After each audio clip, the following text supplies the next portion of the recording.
So many phones. Which one are we covering today? I feel like I'm on the phone bus. Where she stops, nobody knows. Oh look, it's the Nothing Phone 3A. There's a reference to just a handful of middle-aged Brits like myself will get. Now the Nothing Phone 3A starts from just 329 quid here in the UK. That's one of the best value phones of 2025. Meanwhile, the more expensive 3A Pro will drain your wallet by £449. So significantly more expensive, although for that extra cash you do at least get approximately 45% more phone, because that's how absurdly, stupidly huge that camera bump is. Anyway, I've been testing out both the 3A and the 3A Pro, so here's my full review of the Nothing Phone 3A and whether I reckon it's worth that upgrade to the Pro model. And for more on the latest and greatest tech and dozens more sodden smartphones which all seem to be launching simultaneously, please do poke subscribe and ding that notifications bell. Cheers! So first up, what do you actually get in the box alongside, of course, the Nothing Phone 3A? Well, that's pretty threadbare stuff. You get a little bit of chat from Nothing, you get the phone itself, you get a USB cable, although sans transparent tips. But you do get a wee transparent pokey SIM pin jobby. And that is basically your whack. Alright kiddies, let's begin as always with design. Got the regular Nothing Phone 3A here on the left, the Pro model on the right, and the design is very different between the two, although you wouldn't know it just by squinting at them from the front end. The screen is nearly 6.8 inches on both of these blowers, while those bezels surrounding it aren't exactly super slinky. So you could certainly never accuse these smartphones of being compact. Frankly, they're big enough to be used as King Kong's butt plug. The Nothing Phone 3A comes in a selection of white, black or blue, while the Pro is only offered in grey or black. So if you'd like a bit of colour in your life, I'd go with the regular 3A in this lovely deep blue hue. Get that stashed right in your pants. And like the Pro model, you've got yourself a glass back on the regular 3A now rather than plastic in the previous generation.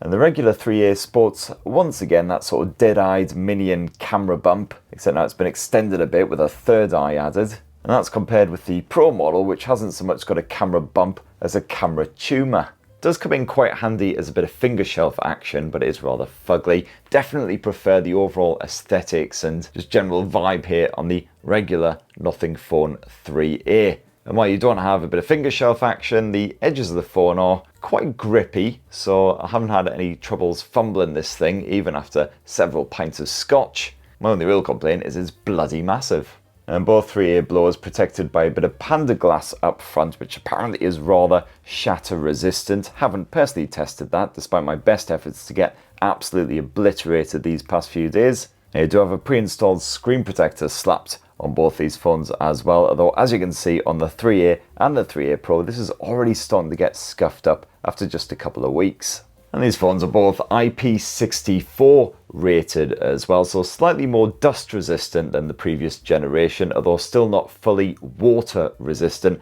which in the case of the regular Nothing Phone 3A, there's not many phones around that sort of price point that are. But the good news is it can still tolerate a pretty severe spraying. So no worries if you do live somewhere like Blighty where you're constantly getting pissed on, in a rain sense and also possibly in a piss sense. Welcome to the UK! Now the software setup on the Nothing Phone 3A and the 3A Pro is basically identical. You got yourself a tasty bit of Nothing OS 3.1 slapped there on top of Android 15. And Nothing has pledged 3 years of OS updates for the Nothing Phone 3A, so you're covered up until Android 18 if my superior math skills or anything to go by. That's not one of the best efforts around, but it's pretty decent, and even better, you get 6 full years of security patching. How timely these security patches will be rolling in is another matter, but at least you've got that guaranteed support. And I have banged on about Nothing OS 3 quite extensively in its own separate video, so I won't yammer on too much in this one. But it's certainly one of my favourite launchers out there. I do really dig the fact that it's a mostly stock Android setup, but with a bit more style. Sometimes it is a bit style heavy, but I really like the dot matrix shenanigans, which carries through to Nothing's own custom apps. And Nothing has slapped on a fresh, shiny new feature in the Essential space, which is apparently still a work in progress, although it's really bloody good. Basically, you can instantly capture any interesting content on the Phone 3A by poking the shiny new Essential key, or hold it down to record a voice memo at the same time. Then double tap that Essential key to open the Essential space, which organizes all of that content in a rather smarty pants way. I've already wanged on at great length about Essential space in my Nothing Phone 3A Pro review, and because I'm a lazy git, what can't be bothered to repeat myself here, I'm just going to basically just cut and paste that entire segment and slap it in here right now. You're welcome. And the idea behind the Essential space is it basically acts as a hub to gather together all of the interesting and important content that you've gathered using that Essential key.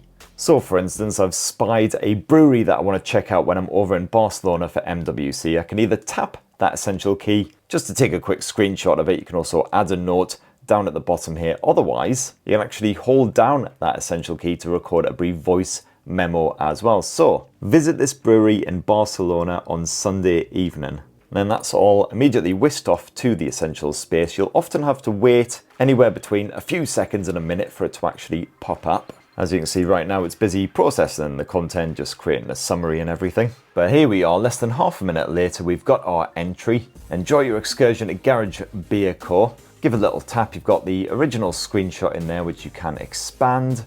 There's our head and visit Garage Beer Co in Barcelona Sunday evening. It's got the location, which we can tap in order to bring up in Google Maps. We've also got the original voice recording here. Visit this brewery in Barcelona on Sunday evening.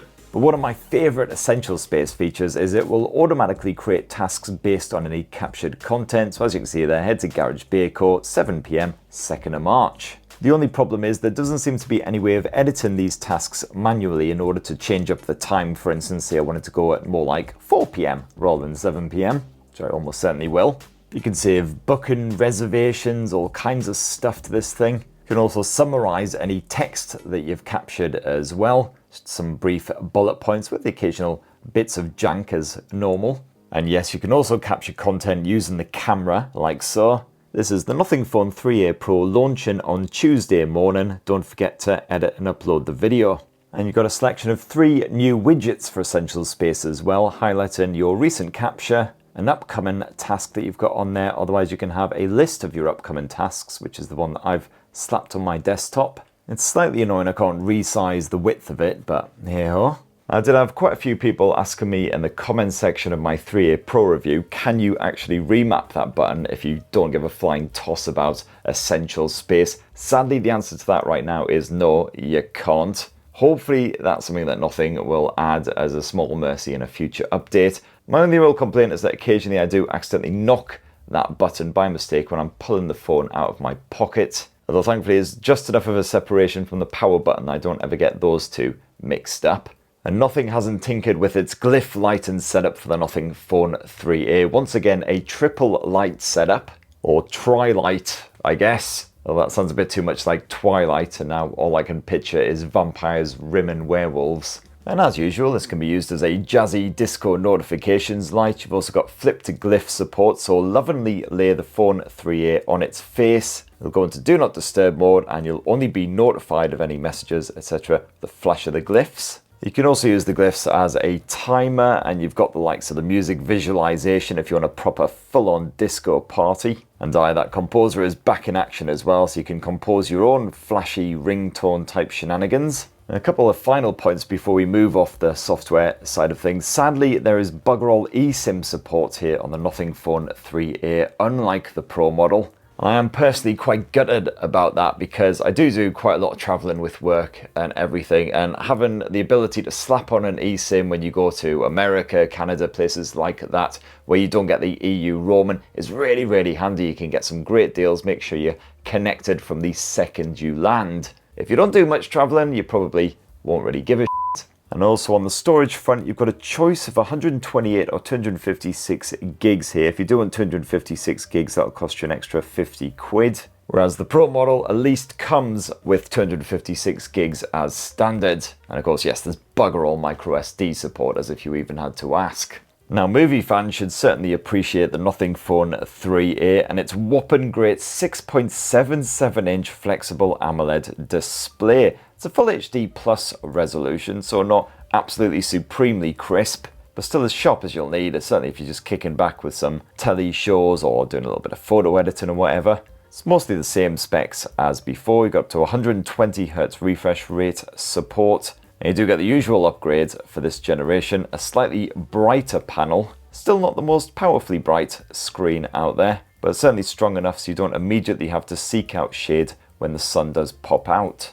And it's also great that Nothing has taken on board feedback about the PWM dimming. It's got 2160Hz dimming, this bad boy, so better than some flagships out there, which is great news if you are a bit more sensitive to OLED flicker in low light. And you've also got yourself a respectable pair of stereo speakers here on the Nothing Phone 3A as well. As usual, wouldn't use it to actually listen to music or anything. Does the job absolutely fine for a bit of YouTube or whatever. Could use a bit more bass, bit more of a kick or whatever, but you know, it's fine. Just don't expect any Dolby Atmos support or any fancy pants shenanigans like that.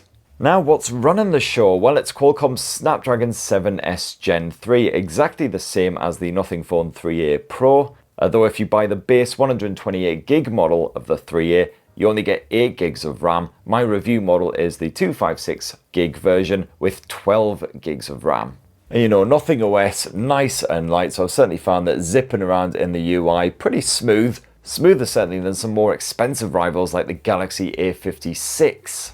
Occasionally the camera app can be a little bit lethargic when you're zipping between the different modes or swapping between the different lenses, but honestly it's pretty good overall. And if you're a gamer, well, good news, because the likes of Wuthering Waves, Genshin Impact, etc. do play quite nicely. I splashed my way through quite a lot of Wuthering Waves on the Nothing Phone 3A. It did get a little bit juddery every now and then, especially if you deign to boost the graphics settings above those medium-y levels, but it did run better overall than I expected. And Nothing has also increased the vapor chamber size over the previous generation. And between that and that energy-efficient Qualcomm Snapdragon chipset, there's basically sod all heat build-up here. Even after well over an hour of action, the Nothing Phone 3A stayed cooler than a polar bear's cold bits. And yes, you do have a dedicated gaming mode, which you can swipe out at any point like so. And this allows you to block all calls and notifications. You could also record the action. You've got a performance mode, which doesn't really seem to do too much, but just help to clear the memory a bit. Might come in more useful on that 8GB model. So yeah, quite basic compared with the gaming modes that you'll find on some rivals like from Xiaomi or Poco, for instance, but you know, better to have it than not, basically. And then on the battery front, where you got a 5000 mAh cell crammed into that rather chunky chassis, and between that and again that energy efficient Snapdragon chipset, that means you'll get all day play on this thing, no worries whatsoever, even with hours and hours of screen on time, plenty of Spotify streaming in the background, and plenty of camera play too. Certainly had absolutely zero battery anxiety when I was running around getting dozens and dozens of camera samples, even doing a bit of gaming as well, as long as you don't go friggin' nuts. And hey, yeah, it's the exact same battery tech as the Pro model, so not only the decent 5000 mAh capacity, but also the 50-watt wired charging, so it doesn't take absolutely ruddy forever to power back up again. Although sadly, like the Pro, sod all wireless charging support.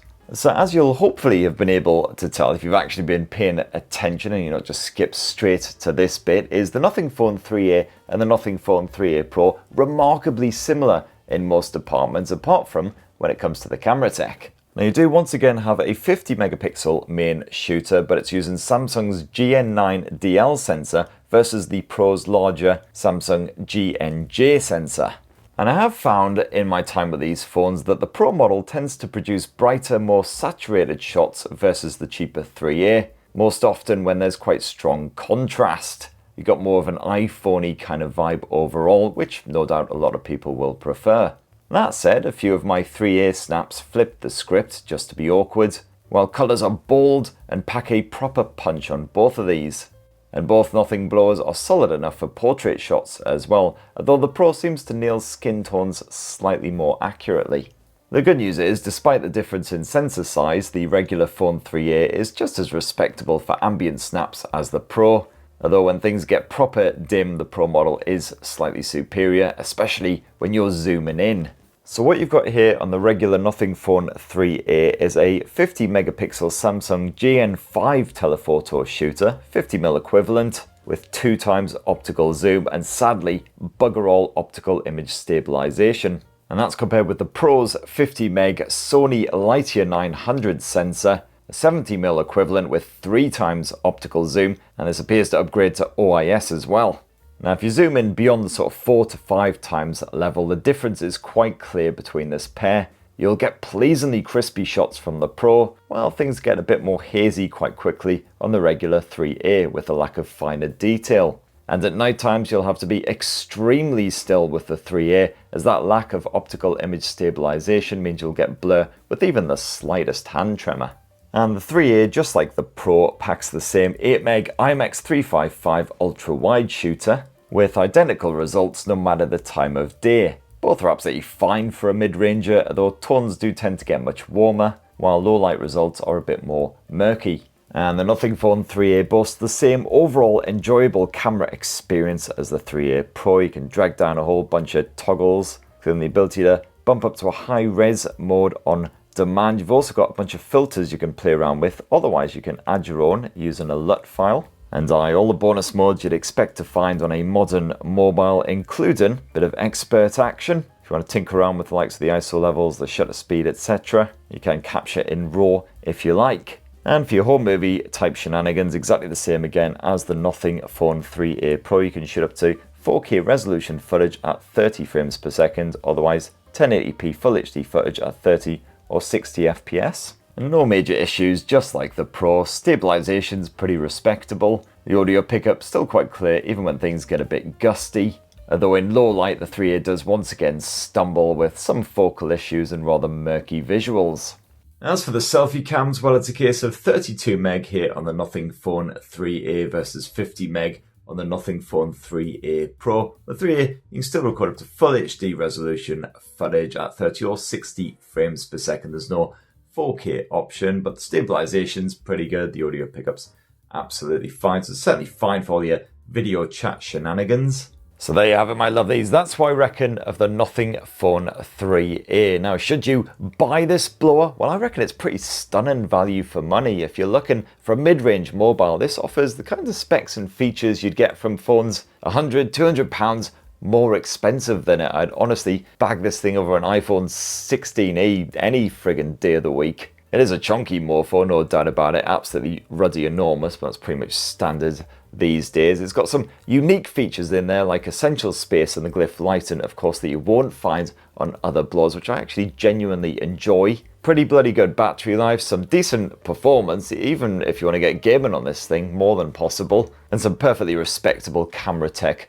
as well. Now, should you upgrade to the Pro model, well, it is quite a bit more expensive, and for that you get a design which frankly is a bit more poo. And sure, you got the boost to the telephoto camera, which is very nice indeed, but honestly I think the camera tech here on the regular Nothing Phone 3A will suit most people absolutely fine. For me personally, it's the lack of eSIM support on the Nothing Phone 3A which would have me slightly hesitant and maybe thinking about upgrading to the Pro, but that's only because I have to bugger off abroad quite a bit for random tech shenanigans. Anyway, now I'm just jabbering on. That's what this bald northern twonk reckons, but it'd be great to hear your thoughts down in the comments below. Are you tempted by the 3A, or do you reckon you might upgrade to the Pro, or can they both just get in the bin and then set the bin on fire and then catapult it into the North Sea? Let us know what you reckon down below. Please do poke subscribe, ding that notifications bell for more on the latest and greatest tech, and have yourselves an absolutely effing marvelous rest of the week. Cheers everyone, love you.